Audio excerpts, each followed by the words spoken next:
Hey again, Thirsty Souls, welcome back. First of all, I just want to make a correction. Someone let me know that I made a mistake in last week's class. First of all, if you guys ever catch me making mistakes, please, I'm begging you, message me, email me, anything, and let me know. So basically, last week I said that, I can't take this lighting. Last week I said that the Alter Rebbe went to Shemayim and had a conversation with Mashiach, when really it was the Baal Shem Tov, so forgive me, I'm sorry about that. Please, when I make a mistake, let me know. Thank you so much for whoever said that. I don't remember, but I don't ever want to give over anything false, any false information, because that's not good. I really want to talk about this week's Haftorah, and it was one of the two Torah teachings that quite literally changed my life, and these two teachings, one is this, we're going to talk about Elijah on Carmel, and the second one is was and continues to be the driving force behind everything I do, and the reason that I need to teach Torah and I can't live without teaching Torah, and why I want to spread truth throughout the entire world. And those two things are, number one, Elijah on Carmel, which is this week's Haftorah, and every year that it comes around I forget, and I'm reminded all over again. I'm like fascinated all over again, because every time I forget. And the second one is the Friedrich Rebbe's Basi Lagani, which we've spoken about countless times, and I will continue to teach for the rest of my life.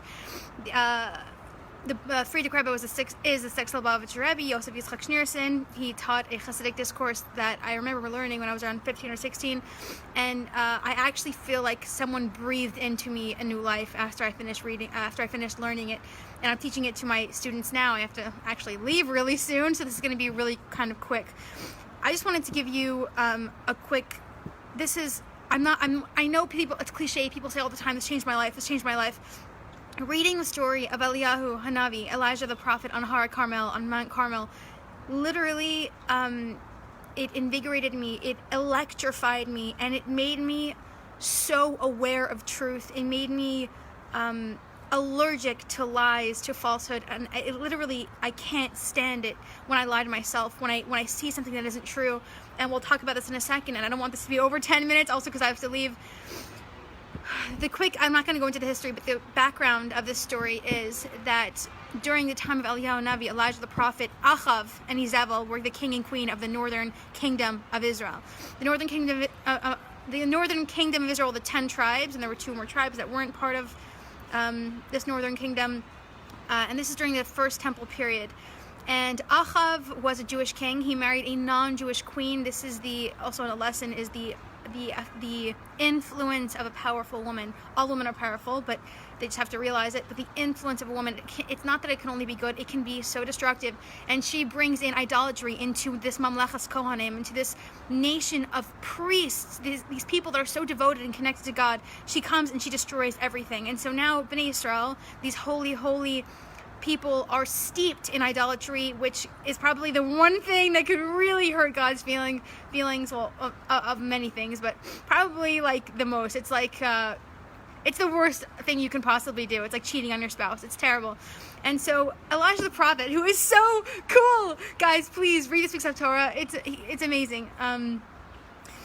Basically, what's happening is, why this is so important is because there's this ultimate showdown between the prophets of Baal and this one lone prophet of God who is climbing this uphill, or who's doing this. He has to handle the entire Bnei Israel all on his own, and no one will listen to him, and no one wants to live a true life, and it's just really horrible. Hey, Tali. Hey, Tal. Wait, is that Tali? Yes, it is. Hey, Tali. I have a viewer from Italy. She lives in Venice. What's so amazing about this is that I've never seen anyone talk like this in the 24 books of the Torah. And if you have another example of someone talking like this, please tell me. I haven't come across it, and it literally gives me the chills. It gives me, it stirs my soul to read this. And so the background is that the entire Bnei Israel is steeped in idolatry. Achav is the king, and he is promoting the worship of Baal, which is the most infamous, or the most famous, popular, powerful, so to say, idol at that time. And what's happening is Bnei Israel, the Jewish people, are not just worshiping Baal. They're worshiping Baal during the week, let's say, and on the weekends they're going to the Beis HaMikdash, and they're living this dual life. And I'm going to read Elijah's words to you now, and I'm not just saying this this changed my life. And not just reading it, actually sitting down and learning it and seeing in my life where there's this battle between truth and lies in my own life, and I'll talk about that in a minute. But I think everyone has this, and Elijah doesn't say, you're going to see in a second, he doesn't say like everyone else, King David, Moses, all the other prophets. He doesn't say follow God, keep Torah, keep mitzvos, learn, and be a good person. This is not about your connection to God. This is not about morals or values or this is all about truth. And I have to stop talking and I'll just let you listen to it yourself. So let's just... Basically, Achav, he tells Achav, basically Elijah put a ban on rain. He made this curse and it stopped raining and there was a drought and a famine. Everyone was starving. So God appears to Eliyahu Navi again and he meets Achav. He tells Achav if he wants rain, let's all go to Har Carmel, to Mount Carmel. You bring your prophets of the Baal, the prophets of idolatry, and I'll come as a lone prophet of God. And whoever brings a sacrifice that's consumed by the fire of God is the true prophet. And listen to these words. I have never in my life heard anyone talk like this in the Torah. And this is why it's so unique. And this is why it really changed my life. So Achav sent for all the Israelites and he assembled the prophets at Mount Carmel. Elijah then drew near to all the people. He's speaking to God's Mamlechas Kohanim. We had that a few Parshas ago. He's speaking to the holiest people that ever lived, to people that they spend their lives learning Torah, connecting themselves to God. They're not interested in anything else. They're the ones that God asked to teach the world about truth, about honesty, about connection, about holiness, spirituality. These are the words that changed my life when I was around, let's say, 17 or 18 years old. Vayomer, okay, wait 1 second. Okay, Vayomer, Elijah speaking, Ad masai atam poschim al shtei hasiifim. Until when? How long will you waver between two identities, between two opinions, between two lives, between truth and false? And again, okay, we're not done yet. Im Hashem ha'elokim l'chu acharav. If Hashem is God, go after him. V'im ha'Baal l'chu acharav. And if this idol is the true God, go after him. Serve him. Do whatever you want. V'lo anu ha'am oso davar. And the people could not say a word. Now, what's so unique about this is that you never get... He literally just said, at least, again, it's not about connection with God. Choose one identity. Pick one that's true. What he's really saying is it should bother you. It should make your skin crawl that you're living a double life. This is what galus is to me. This is what exile. We're exiled from our land. We don't have the base of Mikdash. Mashiach is not here.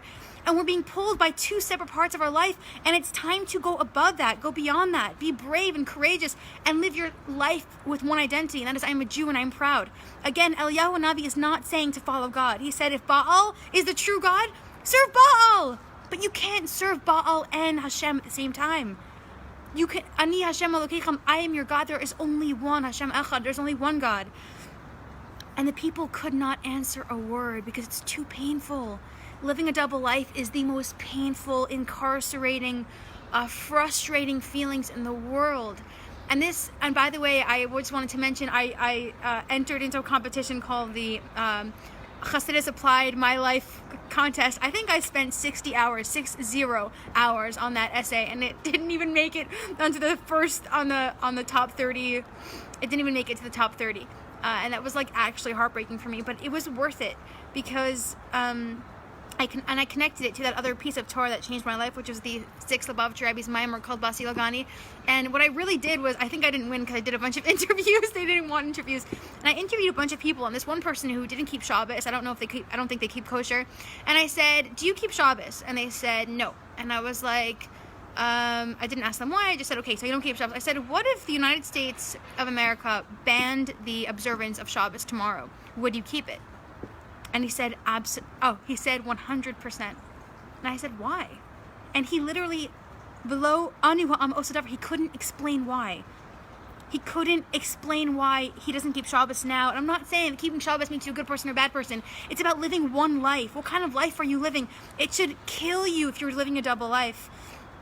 And this is what the Friedrich Rebbe speaks about in his Basi Lagani, that when we don't keep kosher, or we speak Lashon Hara about someone, or we speak badly about someone, we're like, oh, whatever. There's no real urgency in the matter, because it's like, I'm still connected to God. I'm still alive. I'm here. I'm happy. I'm alive. And the Friedrich Rebbe says, so you don't, let's say, for again, like you don't keep Shabbos or something, and then all of a sudden the Christians come in 1492 or something, and they say either keep Shabbos or die on the cross, and you say, or don't keep Shabbos or die on the cross. And so many Jews throughout the generations, they will literally die instead of not keeping kosher. They will die instead of breaking Shabbos. They will die instead of lots of other things. And what he was explaining was that in life there's no sense of urgency. There's no sense of like, if I do this, I will really be disconnecting my soul from God, from its life source, from its everything. And because there's no sense of urgency, we don't think of it as really a negative thing that will hurt us. But when you see your physical life literally on the line and you will be disconnected, you can actually feel the disconnection, you won't do it. And what he's saying, and what Elijah is saying is, you should feel the sense of urgency of, I can't live a double life. And this can mean lots of things for lots of different people. For me, and this is very personal, I probably shouldn't say this, for myself, I remember when at a certain point in my life, I was teaching a lot, and I was talking to lots of women, and I was preaching, and I was go keep Torah, learn Torah, keep mitzvahs, be connected to Hashem, and I was obsessed with my weight, obsessed with everything I ate, every calorie, every carb, every workout. I was obsessed, and I would judge myself completely on how much I weighed, and that was a real problem, and I'm still dealing with that now, unfortunately, but at least I'm aware of it. And I remember thinking to myself, you can't do both things. You can't keep Torah, you can't teach Torah and be preaching women to be powerful, to be strong, to be themselves, to be secure, and then hate yourself on the other side. That is called a double life. I can't do it. I can't tell women to be strong, to be themselves, to be full, to be complete, when I and this might seem like a silly example, but again, this is what Eliyahu Navi is saying, and I think more than anything, this is going to bring Mashiach. And again, this is also discussed in the Mimer. At some point in your life, you're going to have to make that decision of, will I go all the way? Am I going to go all the way or not? Am I a Jew or am I not? What am I? What will I do with my life? And again, Eliyahu Navi is not saying here to follow Hashem. He's just saying, live one life. It should kill you if you're lying to yourself. It should kill you that you do this on the weekend and this during the week. And again, this can take like extreme forms of like Martin Luther King Jr., which is shocking to me, that he changing the world in the most beautiful way, but behind closed doors he was cheating on his wife. That to me is a double life. It's something that contradicts each other, and I'm not judging him. And I don't know what he went through and what his marriage was like. I'm not judging him at all. It just, to me, that seems like a double life, and I think that's what being a human being is. And I just wanted to talk about this because this quite literally changed the way I thought. I felt like it had changed me from within. It changed like my mechanics. And all of a sudden I was like, I don't want to live a false life anymore. If I'm going to care about the way I look 24/7 and be in the gym all day, then I'm not going to teach Torah on the side. I don't want to live a lie. Either looking amazing all the time is what life is about, or life is about something deeper and less superficial. And something true. And that was when I decided, enough of this, I'm done. And so I hope sometimes, I was just reading Shakespeare's sonnets for school, and he keeps describing how the closer something is to his heart, the more it kills him to say it because he can't get the words out right. And so this is so close to who I am. This literally feels like it made me who I am, this story, and the Friedrich Rebbe's Basi Lagani. And so it's hard for me sometimes to get the words out. So I hope that this has kind of had an impact on you, or that it's affected you in some way. Because to bring Mashiach, what we're going to need to do is choose one self. Be yourself. Choose the real self. So, read this week's Haftorah. Tune in tomorrow. We're going to be doing a real Parshah class. God bless and stay thirsty.